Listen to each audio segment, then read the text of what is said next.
Hello everyone, कैसे हैं आप सब लोग। उम्मीद करता हूं सभी लोग बढ़िया हैं, मस्त हैं, स्वस्थ हैं। तैयारी आप सभी लोगों की बढ़िया चल रही होगी। मेरा नाम है शिवम और होम साइंस जंक्शन पर आप सभी का स्वागत है। तो आज की जो हमारी क्लास रहने वाली है उसमें हम करने वाले हैं एक टॉपिक, और जो काफ़ी इंपॉर्टेंट टॉपिक है एलसीएम और एचसीएफ, है ना। तो आपका केवीएस और एनबीएस का एग्ज़ाम आने वाला है, उसके लिए ये जो है टॉपिक काफ़ी इंपॉर्टेंट रहेगा। तो इस आज की क्लास में हम इसी को करने वाले हैं। तो आप समझोगे कि अभी हाल-फिलहाल के जितने भी हमारे पेपर हुए हैं, चाहे वो ईएमआरएस का हो, केवीएस का हो, एनबीएस का हो, जो पुराने पेपर थे, तो उन सभी के क्वेश्चन को मैंने यहाँ पर इंक्लूड किया है, जिससे कि आपको एक आइडिया लग सके कि किस तरह के क्वेश्चन हमसे पूछे जाने वाले हैं, ठीक है? तो चलिए बिना किसी देरी के अपनी क्लास कर लेते हैं स्टार्ट। और जो सारी क्लासेस का पीडीएफ है, वो मिलेगा आपको टेलीग्राम चैनल क पर। टेलीग्राम चैनल का नाम है पेपर बनना शिवम चौहान।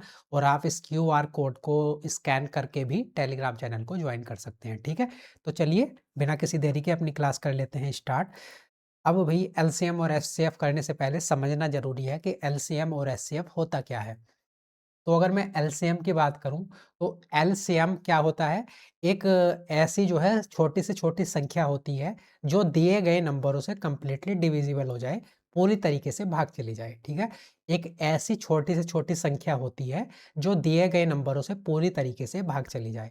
और अगर मैं बात करूं एचसीएफ की, और इंग्लिश में इसको बोलते हैं हाईएस्ट कॉमन फैक्टर।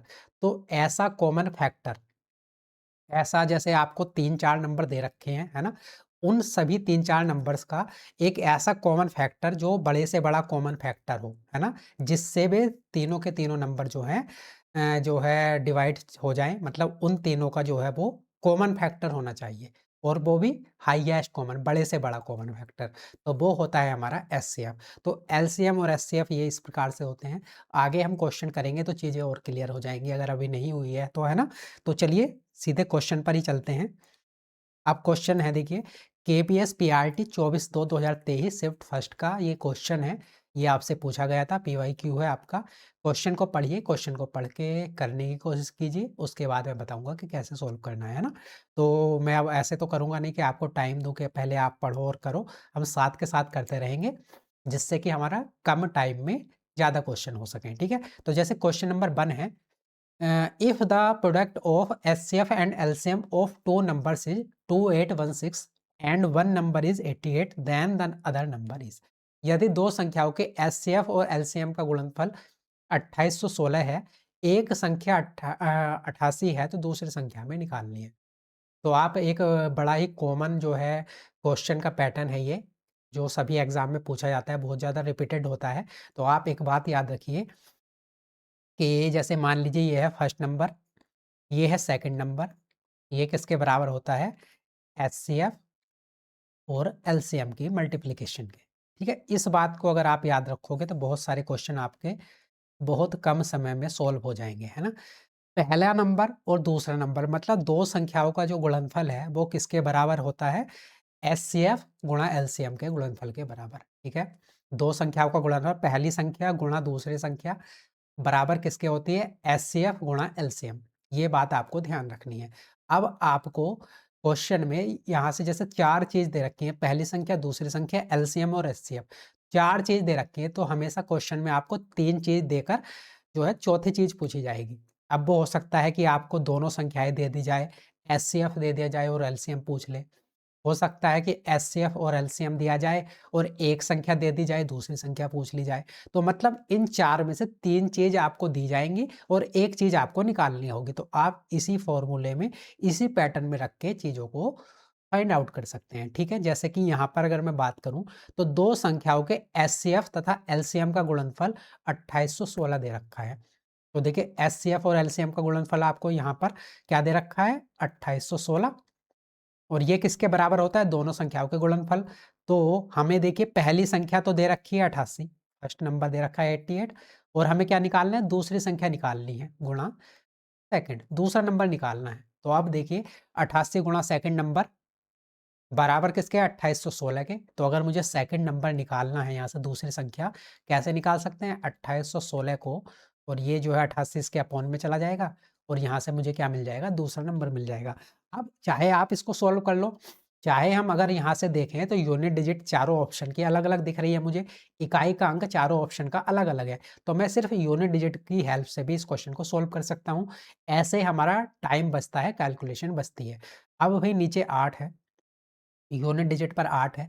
अब मैं 8 की किस ऑप्शंस के यूनिट डिजिट से मल्टीप्लाई करूँ कि मुझे यूनिट डिजिट क्या मिल जाए? 6 मिल जाए। तो 8 की 2 से गुणा करोगे, 8 दूनी 16 मतलब यूनिट डिजिट क्या मिलेगा मुझे? 6। 8 की 6 से गुणा करोगे तो 8 छंग 48 यूनिट डिजिट मुझे मिलेगा कितना 8।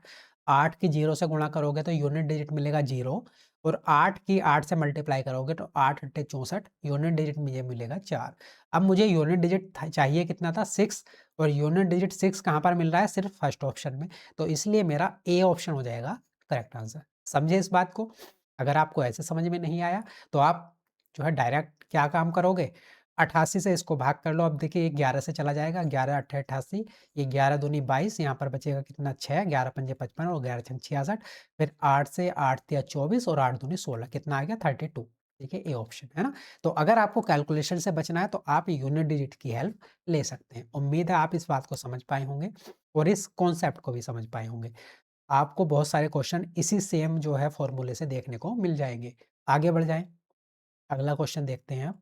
क्वेश्चन नंबर 2, ये केबीएस पीआरटी का क्वेश्चन है। ये भी हमारा क्वेश्चन को पढ़िए। 3 bells rings at intervals of 30 minutes, 40 minutes and 75 minutes respectively, they rang together at 10 AM, when will they ring together again. ठीक है, तो 3 घंटियां हैं, वो जो हैं कितने कितने अंतराल के बाद बजती हैं? 30 मिनट, 40 मिनट और 75 मिनट के अंतराल से बजती हैं। अब क्या होता है, सुबह एक साथ 10 बजे वो बजती है, तीनों घंटियाँ एक साथ सुबह 10 बजे बजती हैं। अब हमें बताना है कि अगली बार वो एक साथ तीनों घंटियाँ किस समय बजेंगी, ये हमें बताना है, ये टाइम निकालना है कि कितने समय के बाद, जैसे सुबह 10 बजे तीनों एक साथ बजी हैं, है ना? तो अगली बार जब वो तीनों एक साथ घंटियाँ बजेंगी, तब उस टाइम पर क्या समय हो रहा होगा, ये हमें बताना है, ठीक है? तो अब इस क्वेश्चन में मुझे क्या करना पड़ेगा, मुझे 30, 40 और 75 का एलसीएम लेना पड़ेगा। एक ऐसा नंबर लेना पड़ेगा, ऐसा छोटे से छोटा नंबर लेना पड़ेगा, जो 30, 40 और 75 से क्या हो जाए, पूरा-पूरा भाग चला जाए। अब भई हम ऐसा करते क्यों हैं? अब देखिए ये है 30 मिनट पर बजती है पहली घंटी, दूसरी 40 मिनट पर और तीसरी 75 मिनट पर बजती है। तो ये वाली घंटी फिर से अगले 30 मिनट में बजेगी, ये वाली फिर से अगले 40 मिनट में बजेगी, ये फिर से अपने 75 मिनट में बजेगी। तो ऐसे ही ये जो है फिर से 30 में ऐसे ही अंतराल पर बजती चली जाएँगी और एक समय जाकर एक ऐसा आएगा, जैसे सुबह यहाँ पर 10 बजे बजी थी, तो एक समय यहाँ पर फिर से आएगा कि तीनों का जो है ये जो गैप है वो कवर होते क्या हो जाएगा, ये एक साथ फिर से बजेंगी। तो वही टाइम हमको निकालना है। अब उस टाइम को निकालने के लिए मुझे क्या करना पड़ेगा, 30, 40 और 75 का एलसीएम लेना पड़ेगा, ठीक है? तो 30, 40 और 75 का एलसीएम क्या हो जाएगा? तो अगर मैं 30 और 40 की बात करूँ तो क्या हो जाएगा भई, 10 कॉमन है, 10 तिया 30, 10 चौक 40, 3 चौक 12, 120 आ जाएगा, है ना? और यहाँ पर है क्या 75, मतलब 120 ऐसी संख्या हो गई जो 30 से भी पूरी-पूरी डिवाइड होती है, 40 से भी पूरी-पूरी डिवाइड होती है। अब 120 है और 75 है। अब 120 और 75 से डिवाइड होने वाली सबसे छोटी से छोटी संख्या क्या है? तो 75 दूनी 150 और गुणा 4, तो करेंगे कितना हो जाएगा 300 और 300 दूनी 600, है ना? तो 8 बार, ठीक है। तो 600 एक ऐसा नंबर है, तो 12 पंजे 60, जो 120 से भी पूरा-पूरा डिवाइड होता है और 75 से भी पूरा-पूरा डिवाइड होता है। तो ये 600 क्या आ गया, एलसीएम आ गया। एलसीएम किसका आया, 30, 40 और 75 का। तो आपको समझ में आया कि 600 मैंने ये कैसे फाइंड आउट किया? अगर आपको समझ में नहीं आया है, तो आप इसको बिल्कुल बेसिक तरीके से समझ सकते हो। अगर मुझे 30, 40 और 75 का एलसीएम निकालना है, तो कुछ इस प्रकार से करते चले जाते हैं हम। जैसे कि सबसे पहले 30 से, सॉरी 3 से भाग करो, तो 3 से 30 चला जाएगा 10 बार, 3 से 40 नहीं जाता तो 40 ऐसे के ऐसे उतार दो और 3 से 75 कितनी बार चला जाएगा, 25 बार। अब यहाँ से 5 से भाग करो, तो 5 से 10 चला जाएगा 2 बार, 5 से 40 चला जाएगा 8 बार और 5 से 25 चला जाएगा 5 बार, ठीक है? अब यहाँ से फिर से 2 से भाग करोगे तो 2 से 2 1 बार, 2 से 8 4 बार और 5 ऐसे के ऐसे ही, क्योंकि 5 2 से भाग नहीं जाता। उसके बाद 4 से करोगे तो 1 ऐसे के ऐसे ही, 4 से 4 को भाग करोगे 1 और यहाँ पर 5 ऐसे का ऐसे ही, फिर 5 से भाग करोगे 1 1 1, जब तक 1 1 नहीं आ जाता तब तक हम भाग करते चले जाते हैं, ठीक है। तो यहाँ से एलसीएम क्या आया, तो अगर आप यहाँ पर एलसीएम देखोगे तो इन सबको मल्टीप्लाई कर दो, तो 3 पंजे 15, 15 दूनी 30, 3 चौक 12, 120 और 120 पंजे कितना हो जाएगा 600। तो इस प्रकार से हम क्या निकालते हैं, एलसीएम निकालते हैं, ठीक है। तो बेसिकली एलसीएम क्या होता है, वो छोटे से छोटा नंबर होता है जो दी गई संख्याओं से सभी से क्या हो जाए, पूरा पूरा भाग चला जाए। जैसे कि 600, 30, 40 और 75 से पूरा पूरा डिवाइड चला जाता है, ठीक है, समझ गए। तो 600 मिनट्स के बाद क्या होगा, वो तीनों जो घंटियां हैं एक साथ बजेंगी। अब 600 मिनट को अगर मुझे घंटे में कन्वर्ट करना है, आवर्स में कन्वर्ट करना है, तो कैसे करेंगे, एक घंटे में कितने मिनट होते हैं, एक घंटे में होते हैं 60 मिनट, ठीक है।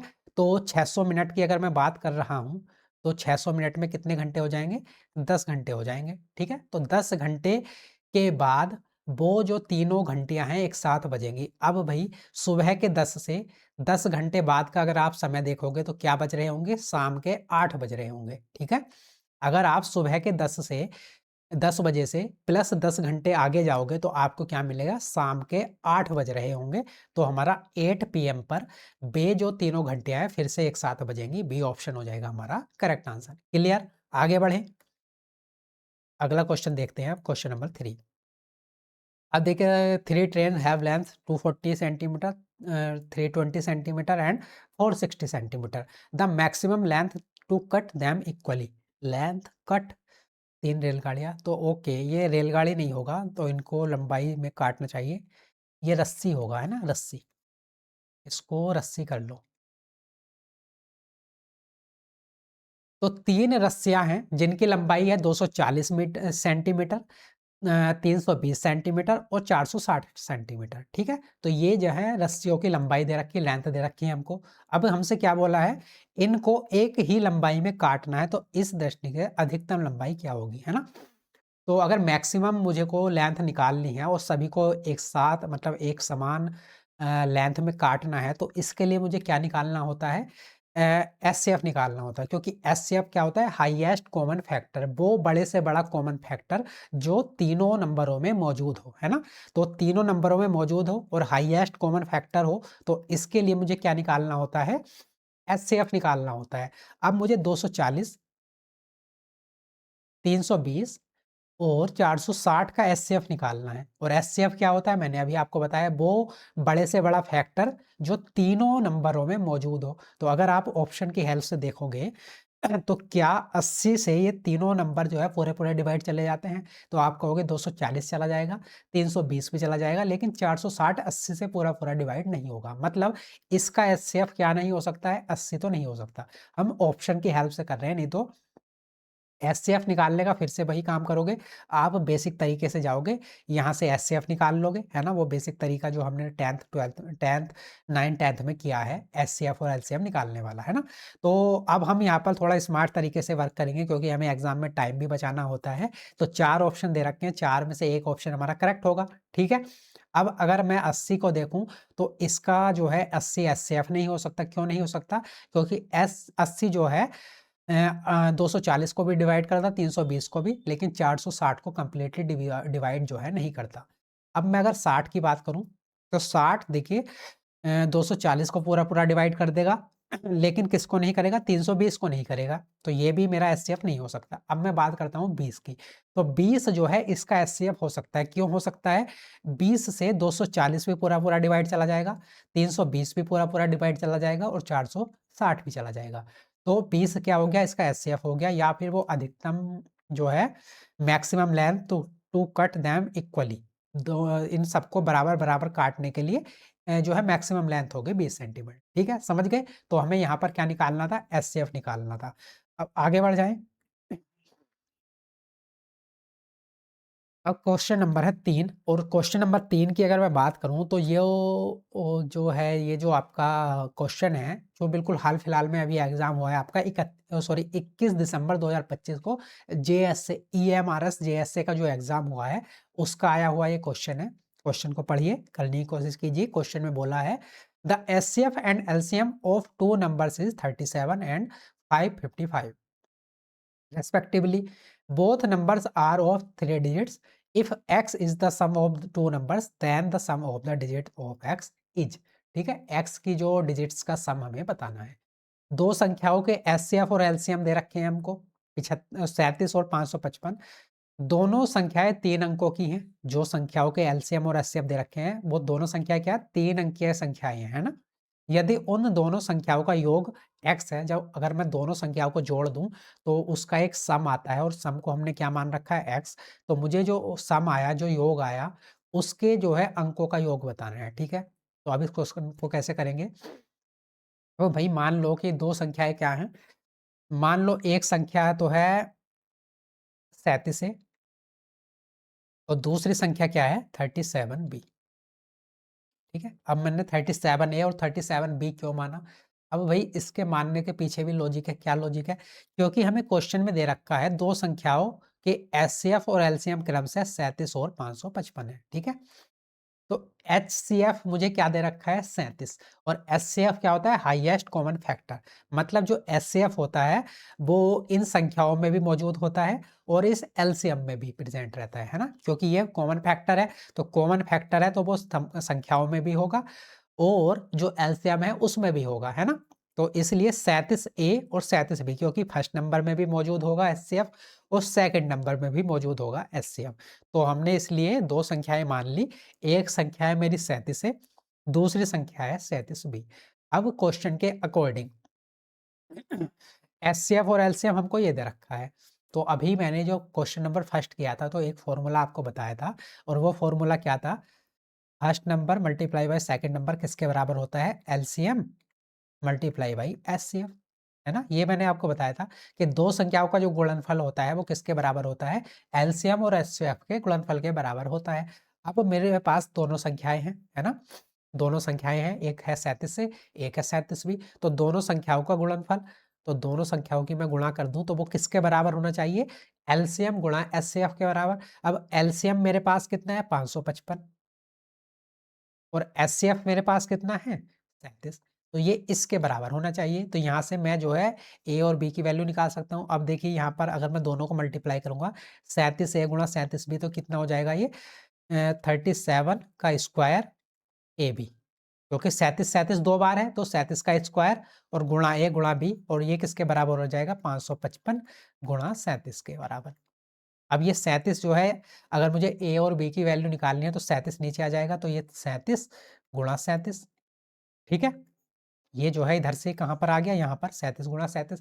अब 37 से तो 37 कैंसिल आउट, और 37 से 555 कितनी बार चला जाएगा, तो 37 से एक बार चला जाएगा 37, बचेगा कितना 3 40 15 और 3 18 185 5 सत्ते 35 और 5 15 3 18 5 बार चला जाएगा। तो यहाँ से ए और बी की वैल्यू क्या आ जाएगी, ए गुणा बी की वैल्यू कितनी आ जाएगी 15 आ जाएगी, 15 आ जाएगी। ठीक है, तो अब ए गुणा बी की वैल्यू मेरे पास क्या आ गई 15 आ गई। अब ए और बी क्या क्या हो सकते हैं, अगर मैं इनकी बात करूं तो यहाँ पर कौन कौन सी संख्याएं हो सकती है भाई 15 के क्या क्या पॉसिबल फैक्टर हो सकते हैं। तो अगर मुझे ए और बी निकालना है तो देखिए एक तो हो सकता है 1 गुणा 15, है ना, एक हो सकता है 1 गुणा 15 फैक्टर। दूसरा क्या हो सकता है, तो 3 गुणा 5 भी हो सकता है, 3 गुणा 5 करेंगे तब भी 15 हो जाएगा। और तीसरा क्या हो सकता है 5 गुणा 1, तो वो बात बिल्कुल सेम है, 1 गुणा 15 एक हो गया। दूसरा क्या हो सकता है 3 गुणा 15 या फिर 5 गुणा 3, इसको आप 3 गुणा 5 लिख लो या फिर 5 गुणा 3 लिख लो, उसमें कोई डिफरेंस नहीं आने वाला, है ना। तो अब क्वेश्चन में कंडीशन दे रखी थी दो संख्याओं का योग, दो संख्याओं का एचसीएफ इतना है, दोनों 3 अंकीय संख्याएं हैं। जो ये संख्याएं हैं 37 और 37 भी वो क्या है 3 अंकों की संख्या है, 3 अंकीय संख्याएं हैं। तो अगर मैंने एक संख्या को मान लिया 1, है ना, और एक को मान लिया 15, मतलब ए को मान लिया मैंने 1, बी को मान लिया 15, तो भाई क्या हो जाएगा एक संख्या क्या आ जाएगी 37 गुणा ए, और ए को माना है मैंने 1 तो एक संख्या आ जाएगी 37। जबकि मुझे क्या चाहिए दोनों संख्याएं 3 अंकों वाली चाहिए, जबकि यहाँ पर क्या आ रही है 2 अंकों वाली, मतलब ये तो होगा नहीं। तो ए की वैल्यू क्या होगी, ए की वैल्यू 3 और बी की वैल्यू क्या हो जाएगी 5। अब देखिए ए की वैल्यू है 3 और बी की वैल्यू है 5, तो अब संख्याएं मेरे पास क्या क्या हो जाएंगी 37 ए और ए की वैल्यू मुझे 3 रखनी है, तो 37 गुणा 3 करेंगे, तो 37 गुणा 3 करोगे तो संख्या मेरे पास क्या आ जाएगी 3 सत्ते 21, कलर चेंज करते हैं, तो 3 सत्ते 21, 2 और 3 तिया 9 और 2 11, कितनी आ गई? एक संख्या तो आ गई 111। दूसरी संख्या क्या आ जाएगी? 37 की आप किससे मल्टीप्लाई करो? 5 से। तो 5 सत्ते 35, 3 5 या 15 और 3 18। दूसरी संख्या क्या आ गई मेरे पास? 185। अब भाई ये जो दोनों संख्याएं आई, देखिए 3 अंकों की संख्याएं हैं, यहाँ भी 3 अंक है, यहाँ पर भी 3 अंक है, उन दोनों संख्याओं का योग। अब मुझे इन दोनों संख्याओं का योग करना है। तो 185 में 111 जब आप ऐड करोगे तो क्या मिलेगा आपको? 6 9 296 मिलेगा। अब जो ये दोनों संख्याओं का योग आया, इसी को क्वेश्चन में क्या दे रखा है? x दे रखा है। देखिए उन दो संख्याओं का योग x है। ये 296 किसके बराबर है? x के बराबर है। तो x के अंकों का योग, मतलब जो ये 296 है, इसके अंकों का योग बताना है मुझे। तो अंकों का योग क्या हो जाएगा? 2 + 9 + 6। तो 9 6 15 और 2 17। अंकों का योग कितना आ गया? 17 17।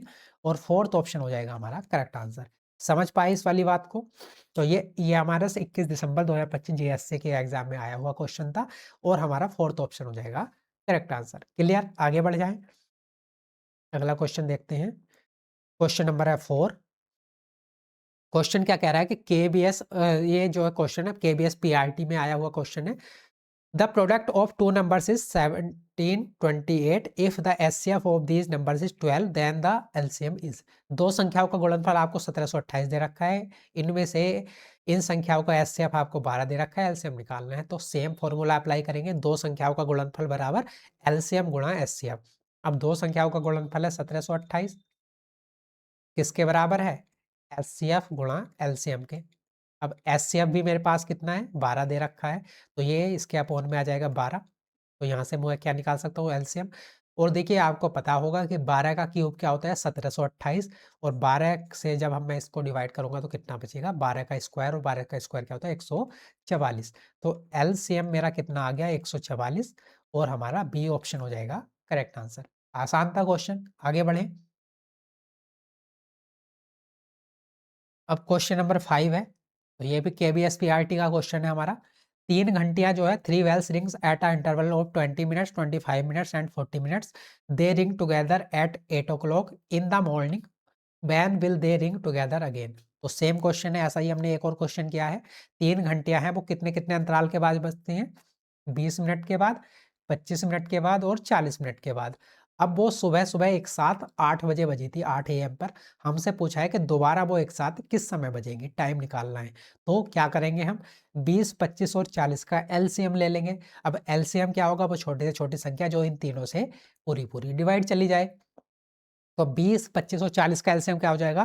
भाई 20 और 40 का एलसीएम तो 40 ही हो जाएगा, है ना? क्योंकि 40 40 से भी पूरा डिवाइड चला जाएगा और 20 से भी। तो 20 और 40 का एलसीएम तो 40 आ गया। अब अगर मुझे 25 और 40 का एलसीएम निकालना है तो वो क्या हो जाएगा? 4 चौक 16, 4 पंजे भी 200 हो जाएगा, है ना? तो 200 वो संख्या है जो 200 20 से भी पूरी पूरी डिवाइड होती है, 25 से भी डिवाइड होती है और 40 से भी। तो 200 क्या आ गया? एलसीएम आ गया 200। तो 200 मिनट्स के बाद, 200 मिनट्स के बाद क्या होगा? वो तीनों घंटियां फिर से एक साथ बजेंगी। तो 200 मिनट्स में घंटे कितने होते हैं? तो एक घंटे में कितनी मिनट्स होती हैं? 60 मिनट। तो 3 घंटे में कितनी मिनट हो जाएंगी? 6 18, 180 मिनट। 180 मिनट कितने में? 3 घंटे में। ठीक है, 3 घंटे में 180 मिनट हो गई। ठीक है, अब कितनी मिनट और बची? 20 मिनट और बची। तो 3 घंटे और 20 मिनट बाद क्या होगा? वे तीनों घंटियां फिर से एक साथ बजेंगी। अब स्टार्टिंग में वे कब बजी थी?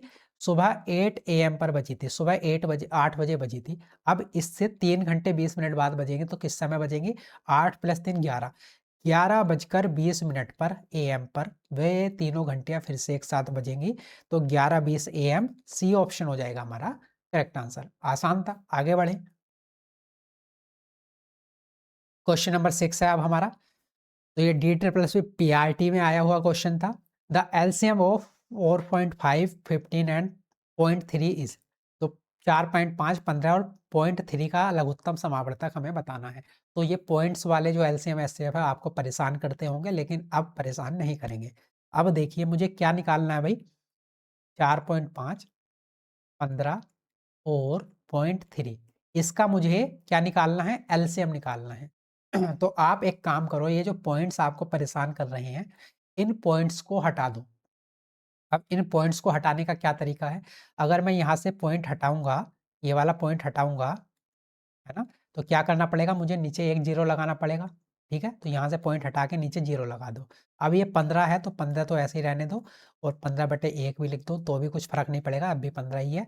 उसके बाद पॉइंट 3 है, अब पॉइंट 3 है, 1 अंक के बाद जो है पॉइंट लगा है तो मैं पॉइंट हटाऊँगा तो 1 ज़ीरो मुझे नीचे लगाना पड़ेगा। तो मेरे पास संख्याएँ क्या-क्या आ गई अब ये?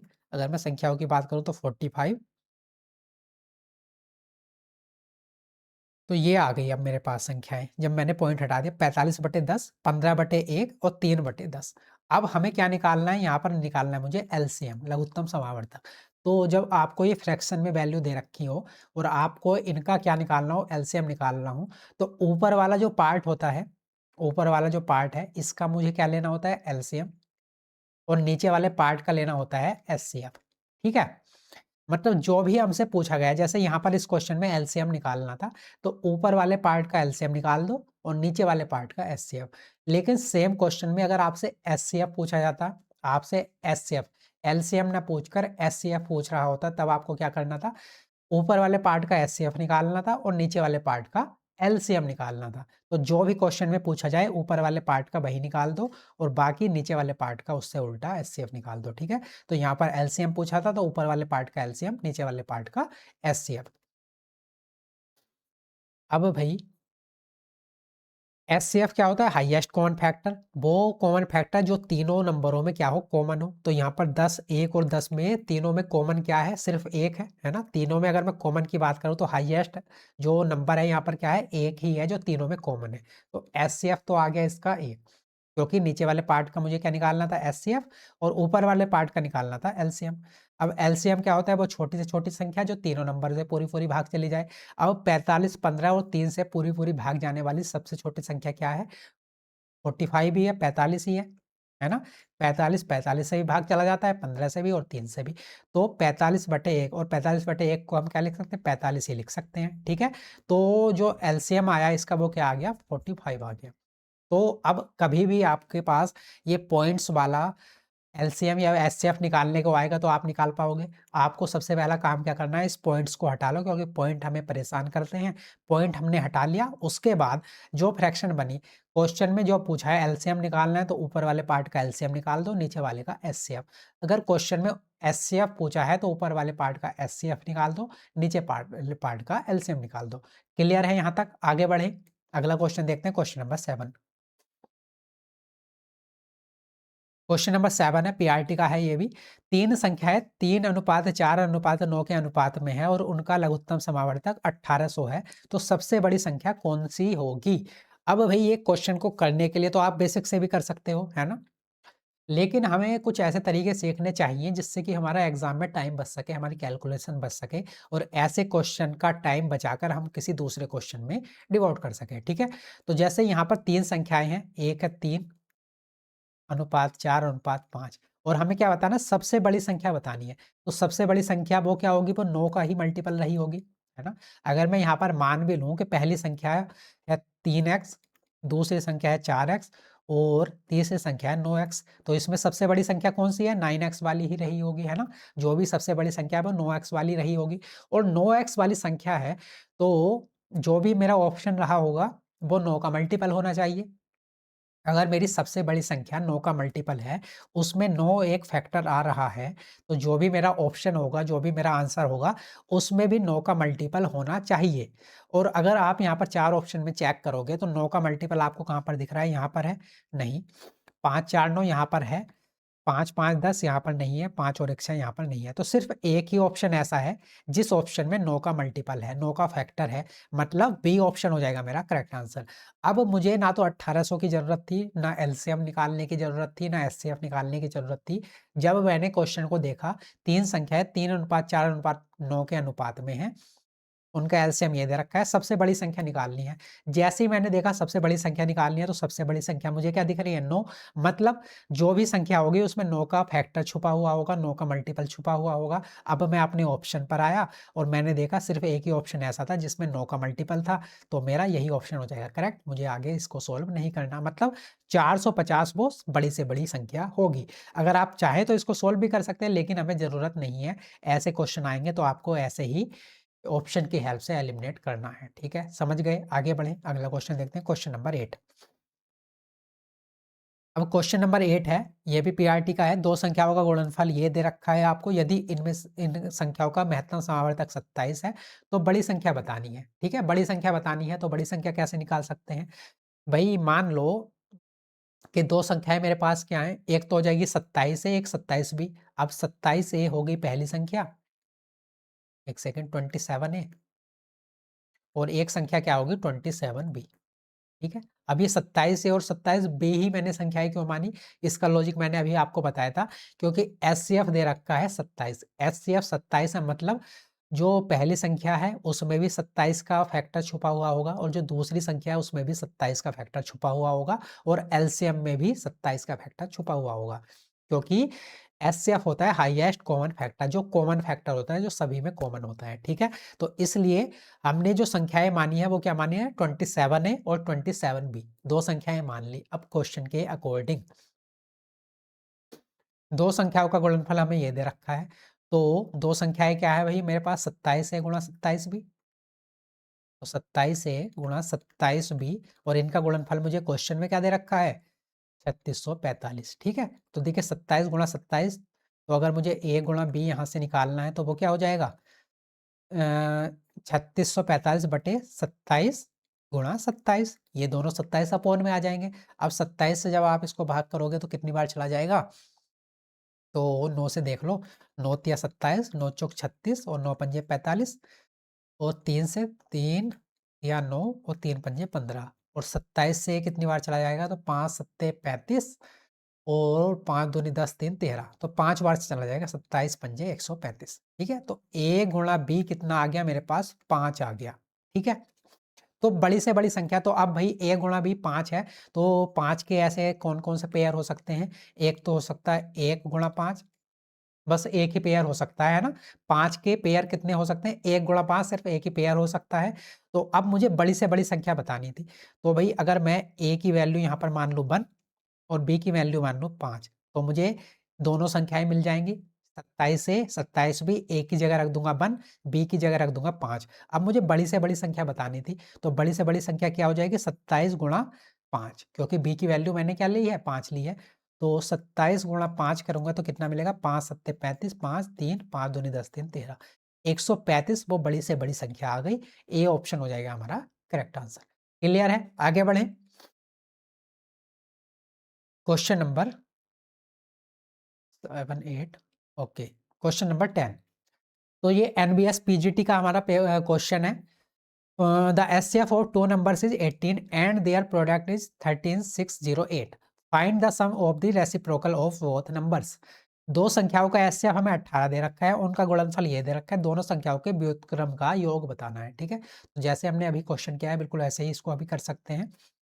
एचसीएफ मेरे पास 18 है, तो मैं संख्याएं क्या मान सकता हूँ? दोनों, एक मान सकता हूँ 18 और दूसरी संख्या क्या मान सकता हूं? 18 बी। अब क्वेश्चन के अकॉर्डिंग दोनों संख्याओं का गुणनफल मुझे दे रखा है 13,608, तो 18 ए गुणा 18 बी किसके बराबर है? 13,608 के बराबर है। अब मुझे a गुणा बी की वैल्यू अगर यहाँ से फाइंड आउट करनी है तो कैसे कर सकते हैं? ये दोनों 18 इसके अपॉन में चले जाएंगे, तो 13,608 अपॉन में 18 गुणा 18। ठीक है, ये आ गया।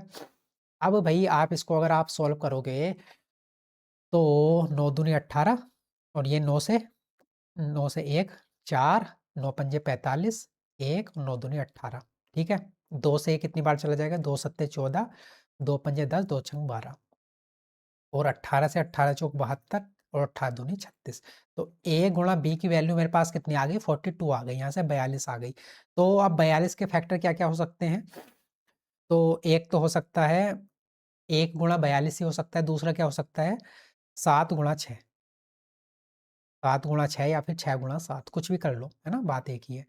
6 गुणा 7 और एक हो सकता है 1 गुणा 42, ठीक है। अब मुझे क्या बताना है, दोनों संख्याओं के व्युत्क्रम का योग बताना है। दोनों संख्याओं के व्युत्क्रम का उल्टे का योग बताना है, ठीक है।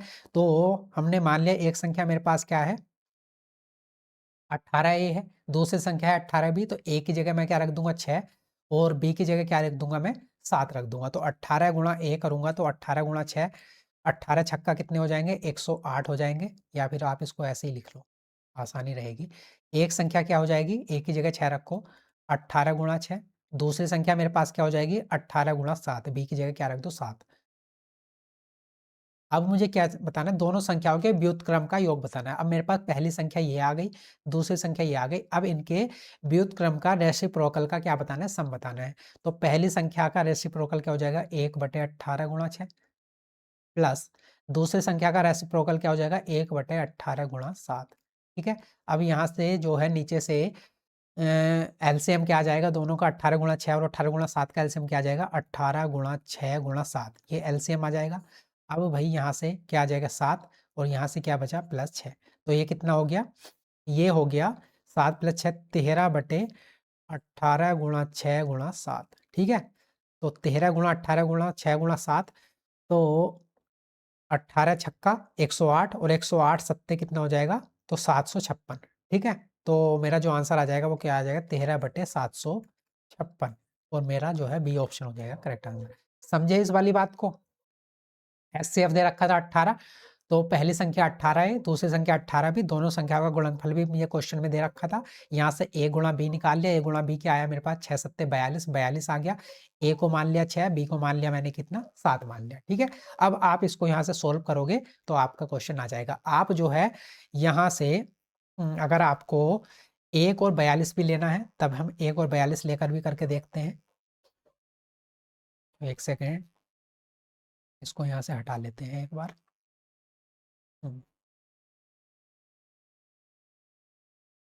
अब अगर मुझे भाई यहाँ से जैसे 1 और 42 भी इसके फैक्टर हो सकते हैं, तो ऐसे करके देखते हैं कि a की जगह रखो 1 और b की जगह रखो 42, तो ये एक संख्या क्या आ जाएगी मेरे पास 18 और दूसरी संख्या क्या आ जाएगी 18 गुणा 42, ये आ जाएगी। अब देखिए एक संख्या ये है, दूसरी संख्या ये है। अब इनके रेसिप्रोकल का, इनके उल्टे का, इनके व्युत्क्रम का मुझे योगफल निकालना है। तो पहली संख्या हो जाएगी 1/18, दूसरी संख्या हो जाएगी 1/18 गुणा 42।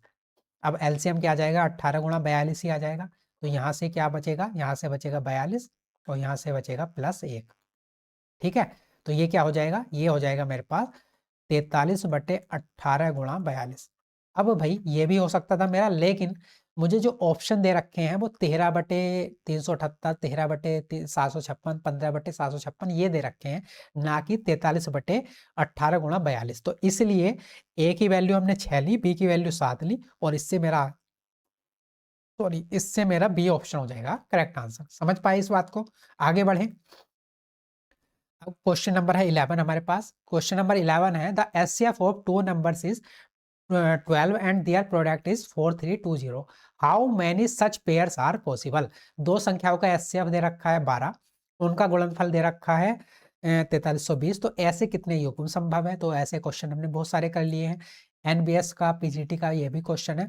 तो एचसीएफ अगर 12 है तो मैं संख्याएं जो नंबर है वो क्या क्या ले सकता हूँ, एक तो ले सकता हूँ 12a और दूसरा नंबर क्या ले सकता हूँ 12b, 12b, ठीक है। क्योंकि एचसीएफ 12 है तो इसलिए पहला नंबर 12a ले लिया मैंने, दूसरा नंबर ले लिया है 12b। अब दोनों का गुणनफल, दोनों संख्याओं का गुणनफल मुझे 4320 दे रखा है, तो दोनों का गुणनफल किसके बराबर है 4320 के। अब यहाँ से मुझे a गुणा b निकालना है, तो कैसे निकाल सकता हूँ, 4320 के अपॉन में क्या जाएगा 12 गुणा 12, है ना, ये अपॉन में चले जाएंगे। अब 12 से कितनी बार चला जाएगा भाई, ये चला जाएगा 12 × 36, यहाँ पर बचेगा 7, 12 × 72 360, और 12 से 12 × 36 30 बार। तो यहाँ से a गुणा b की वैल्यू क्या आ गई 30 आ गई मेरे पास। अब मुझे यही पूछा था, तो ऐसे कितने युग्म संभव है, तो ऐसे कितने पेयर संभव है। तो 30 के कौन कौन से पेयर हो सकते हैं, एक तो हो सकता है 1 गुणा 30 ही हो सकता है, दूसरा पेयर क्या हो सकता है 2 गुणा 15 भी हो सकता है, तीसरा पेयर क्या हो सकता है 3 गुणा 10 भी हो सकता है, और चौथा पेयर क्या हो सकता है 5 गुणा 6 हो सकता है, ठीक है। बस यही वाले पेयर संभव है ना। 1 2 3 4 4 पेयर संभव है हमारे ऐसे। तो ऐसे कितने योग संभव है? टोटल 4 पेयर संभव है। तो ए ऑप्शन हो जाएगा हमारा करेक्ट आंसर। क्लियर है यहां तक बात? आगे बढ़ जाएं, अगला क्वेश्चन देखते हैं, क्वेश्चन नंबर 12। अब क्वेश्चन नंबर 12 है, केबीएस पीआरटी का है ये भी question. The LCM of two numbers is 340 times their HCF if the HCF is 26 and one number is 442 then the other number is, दूसरा नंबर हमें बताना है। दो संख्याओं का एलसीएम उनके एचसीएफ के 340 गुने के बराबर है, ठीक है। उनका जो है एचसीएफ 26 है और एक संख्या 42 है, दूसरी संख्या निकालनी है। तो बड़ी आसानी से हम निकाल सकते हैं। कैसे भाई? एचसीएफ आपको दे रखा है कितना? एचसीएफ दे रखा है 26। एक जो नंबर है मान लीजिए ए, वो कितना दे रखा है? 442, है ना। और यहाँ पर देखिए पहली लाइन में बी हमें निकालना है दूसरा नंबर, और पहली लाइन में कुछ कंडीशन दे रखी है, दो संख्याओं का एलसीएम उनके एचसीएफ के 340 गुने के बराबर है। तो अगर मैं एलसीएम की बात करूं तो एलसीएम क्या है एचसीएफ का? तो एचसीएफ कितना है मेरे पास? 26, इसके 340 गुना, इसके एचसीएफ के 340 गुने के बराबर है, ठीक है। तो ये एलसीएम है। तो अब देखिए क्वेश्चन आसान बन गया। एलसीएम भी मेरे पास है, एचसीएफ भी मेरे पास है, एक नंबर भी मेरे पास है, दूसरा नंबर निकालना है। सेम फॉर्मूले से निकाल लेंगे, दोनों संख्याओं का गुणनफल बराबर एलसीएम गुणा एचसीएफ। तो दोनों संख्याओं का गुणनफल, तो एक तो संख्या मेरे पास 442, दूसरी संख्या मुझे निकालनी है, वो किसके बराबर है? एचसीएफ कितना है? 26 गुणा एलसीएम। एलसीएम कितना है? 26 गुणा 340, ठीक है। अब देखिए दूसरा नंबर क्या हो जाएगा? तो ये 442 जो है यहाँ पर अपॉन में चला जाएगा 442, ठीक है। अब इसको यहाँ से आप सोल्व कर लो, आंसर आ जाएगा। तो जब मैं सोल्व करूंगा तो ये किससे चला जाएगा? दो से देख लो सबसे पहले। तो दो दूनी चार, दो दूनी चार एक, और दो से ये 13 बार। अब ये 13 से जाएगा क्या? 13, और यहाँ पर बचेगा 9, 13 सत्ते 91, बिल्कुल सही है। 13 से एक बार, और 13 सत्ते 91 7 बार। अब ये आ गया 17, 17 से 340 दो बार, और 26 दूनी 52, तो 520, ठीक है। तो दूसरी संख्या मेरे पास क्या आ गई? 520, और सी ऑप्शन हो जाएगा हमारा करेक्ट आंसर। क्लियर है? आगे बढ़े, अगला क्वेश्चन देखते हैं, क्वेश्चन नंबर 13। तो ये भी केबीएस पीआरटी का क्वेश्चन है हमारा। दो संख्याओं का महत्तम समावर्तक तथा लघुत्तम समावर्तक क्रम से 20 और 240 है। यदि एक संख्या 60 है तो दूसरी संख्या, तो इसको आप तो बड़ी आसानी से सोल्व कर सकते हैं। बहुत सारे क्वेश्चन हमने कर लिए। एक संख्या है 60, दूसरी संख्या मुझे निकालनी है। एलसीएम दे रखा है 240 और एचसीएफ दे रखा है मुझे 20। तो कैसे निकालेंगे? ये अपॉन में चला जाएगा 60, 20 तिया 60, और 3 अट्ठे 24 80। तो सेकंड जो मेरा नंबर है वो क्या आ गया? 80 आ जाएगा, और ए ऑप्शन हो जाएगा करेक्ट आंसर। आसान है, आगे बढ़ते हैं। अब क्वेश्चन नंबर 14 है। ये क्या है? दो संख्याओं का महत्तम समावर्तक तथा लघुत्तम समावर्तक क्रम से 10 और 840 है। यदि एक संख्या 120 है, दूसरी संख्या क्या होगी? इसको बड़ी आसानी से निकाल सकते हैं, बहुत सारी प्रैक्टिस कर ली। तो इसका आंसर आप मुझे कमेंट बॉक्स में बताना। क्वेश्चन नंबर 15 करते हैं। केबीएस टीजीटी वर्क एक्सपीरियंस जो है एग्जाम में आया था ये question. The sum of two numbers is 128, the HCF and LCM are 8 and 504 respectively. The ratio of the numbers is, number का रेशियो बताना है, ठीक है। दो संख्याओं का योग 128 है, इनका महत्तम समावर्तक तथा लघुत्तम समावर्तक 8 हो जाता है, इन संख्याओं का अनुपात। तो भाई हम जो है एक काम कर सकते हैं। क्या काम कर सकते हैं? संख्याएं मान लो आप। तो संख्याएं क्या होंगी? देखिए एचसीएफ 8 है, तो हमने मान लिया पहली संख्या है 8 है, और दूसरी संख्या क्या है मेरे पास? 8 भी है ना, क्योंकि एचसीएफ 8 था तो पहली संख्या मैंने मान ली 8 है, दूसरी संख्या मान ली 8 भी। अब क्वेश्चन में दो संख्याओं का योग, संख्याओं का जो सम है मुझे क्या दे रखा है? इन दोनों का सम मुझे दे रखा है 128, ठीक है। तो 8 है प्लस 8 भी किसके बराबर? 128 के। तो अगर मैं यहाँ से 8 कॉमन ले लूँ तो a प्लस बी किसके बराबर हो जाएगा? 128 के बराबर हो जाएगा। तो a प्लस बी अगर मुझे निकालना है तो 128 बटे 8, और ये 8 और 8 छंग 48, तो a प्लस बी कितना आ गया मेरे पास? 16 आ गया, 16। क्लियर है इतनी बात? a प्लस बी मेरे पास 16 आ गया। उसके बाद इनका महत्तम समावर्तक तथा लघुत्तम समावर्तक 8 एंड 504 हैं, तो इन संख्याओं का अनुपात बताना है, ठीक है। तो अब मैं एक काम कर सकता हूं, अगर मुझे दोनों संख्याओं का गुणनफल, जैसे जो फॉर्मूला हम यूज करते थे, दो संख्याओं का गुणनफल बराबर एलसीएम गुणा एचसीएफ, उससे तो दोनों संख्याओं का गुणनफल क्या हो जाएगा? एक तो 8a मल्टीप्लाई बाई 8b, क्योंकि दो संख्याएं मैंने क्या मानी थी? 8a और 8b। ये किसके बराबर हो जाएगा? एचसीएफ गुणा एलसीएम 504 के बराबर।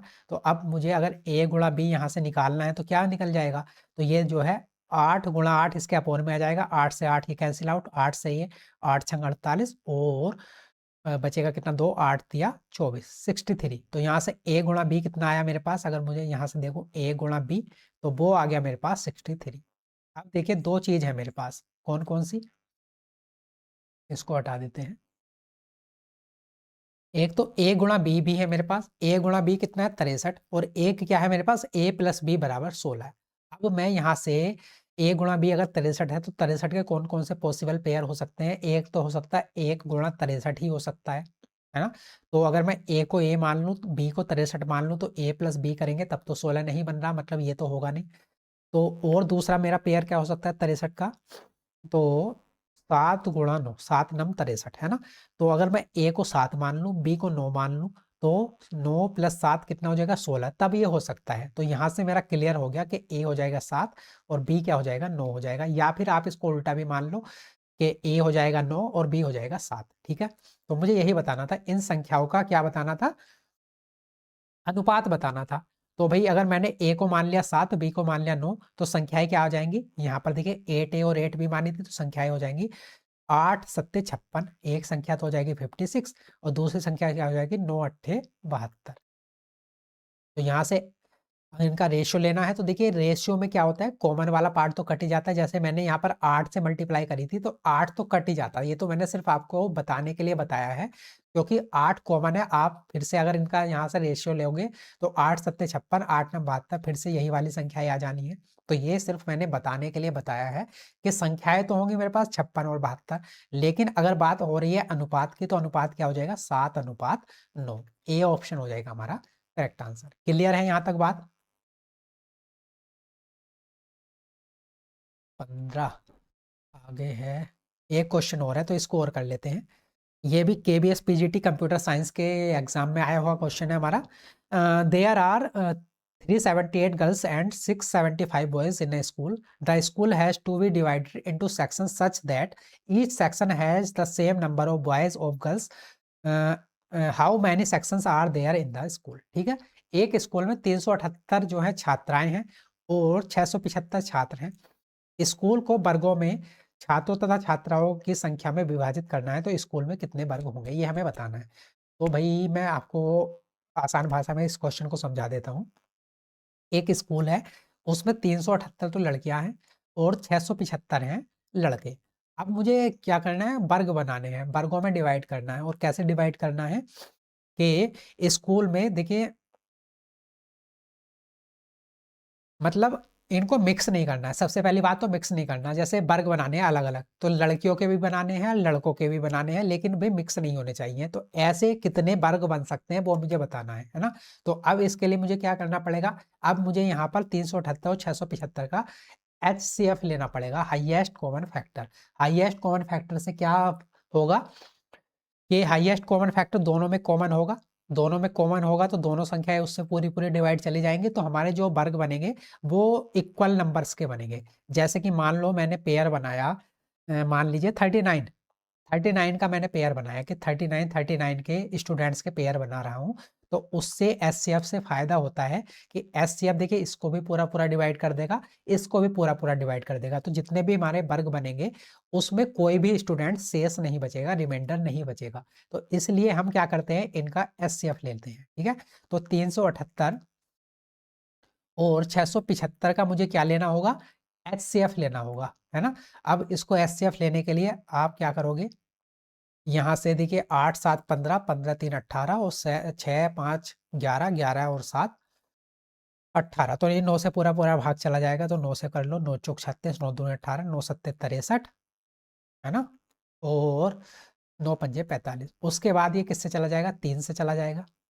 तो 3 से 42 कितनी बार चला जाएगा, 14 बार। और 3 से 75 कितनी बार चला जाएगा, 25 बार। बस अब ये 14 से जाएगा, तो मतलब ये सिर्फ 9 और 3 से दोनों जा रहे थे, अब उसके बाद 14 25 ये तो जाएगा नहीं, है ना। तो मेरा एचसीएफ क्या होता है, एचसीएफ तो वो होता है जो दोनों में कॉमन है। तो दोनों में कॉमन क्या है, एक तो 9 गुणा 3 27। तो 27 मेरा क्या हो जाएगा, 27 हो जाएगा मेरा इसका एचसीएफ। 378 और 675 का एचसीएफ क्या हो जाएगा मेरे पास, 27 हो जाएगा, 27। अब मुझे जो है इनके पेयर बनाने हैं। तो भाई यहाँ पर 378 हैं क्या, गर्ल्स, तो 378 में 27 27 के कितने पेयर बन जाएंगे, तो 27 से भाग करोगे कितने पेयर बनेंगे इसके, तो यहाँ पर बन जाएंगे 14 पेयर। ठीक है, 378 27 से कितनी बार चला जाएगा, 14 टाइम चला जाएगा। ऐसे ही 675 क्या है, 675 है बॉयज, और 27 27 के जब मैं पेयर बनाऊंगा तो कितने जो है हमारे वर्ग बन जाएंगे, तो 27 से 675 कितनी बार चला जाएगा, तो ये चला जाएगा 25 बार, तो 25 पेयर लड़कों के बन जाएंगे। तो टोटल पेयर की मैं बात करूं कितने बनेंगे, तो 14 प्लस 25, 14 पेयर्स बनेंगे लड़कियों के, 25 बनेंगे लड़कों के, तो टोटल कितने हो गए, 39 पेयर बन जाएंगे, और हमारा जो है ए ऑप्शन हो जाएगा करेक्ट आंसर। समझ पाए इस बात को। तो हमने एचसीएफ इसीलिए लिया था कि कोई भी स्टूडेंट शेष ना बचे। एचसीएफ वो होता है जो दोनों में कॉमन फैक्टर होता है, अगर इसमें कॉमन फैक्टर है तो मतलब ये संख्या पूरी पूरी डिवाइड होगी एचसीएफ से, और ये संख्या भी पूरी पूरी डिवाइड होगी एचसीएफ से। ठीक है, तो हमने ये देखिए 17 क्वेश्चन कर लिए एलसीएम और एचसीएफ के, और यहाँ पर मैंने सारे क्वेश्चन इंक्लूड कर लिए ईएमआरएस के जो अभी हमारा पेपर हुआ था, केबीएस एनबीएस जितने भी हमारे या डेटा प्लस भी जो भी क्वेश्चन आए हुए थे हाल फिलहाल में, उन सबको मैंने यहाँ पर इंक्लूड कर लिया। तो अब आप समझ पाए होंगे कि एलसीएम एचसीएफ के क्वेश्चन आएंगे तो हमें कैसे सॉल्व करने हैं। तो ये क्लास बस यहीं तक रखते हैं। किसी का भी कोई भी डाउट है तो वीडियो के नीचे ज़रूर बताना, और ये भी ज़रूर बताना कि आपको चीज़ें समझ में आई या फिर नहीं आई। कोई और भी कन्फ्यूज़न है तो आप मुझे बता सकते हैं, या फिर टेलीग्राम पर मैसेज कर सकते हैं। टेलीग्राम का जो लिंक है वो जो है कमेंट बॉक्स में भी मिल जाएगा आपको, या फिर paper one by Shivam Chauhan के नाम से सर्च कर सकते हैं, या फिर वीडियो के स्टार्टिंग में ही मैंने वहाँ पर जो है एक क्यूआर कोड दिया है, उसको स्कैन करके भी आप जो है टेलीग्राम को ज्वाइन कर सकते हैं। तो चलिए मिलते हैं कल। अब भाई कल हम दोपहर को 2 बजे डेटा सफिशिएंसी करने वाले हैं रीजनिंग में, काफ़ी इंपॉर्टेंट वो भी एक जो है टॉपिक है हमारा रीजनिंग का। तो कल हम दोपहर को 2 बजे मिलेंगे, तब तक के नमस्कार, धन्यवाद।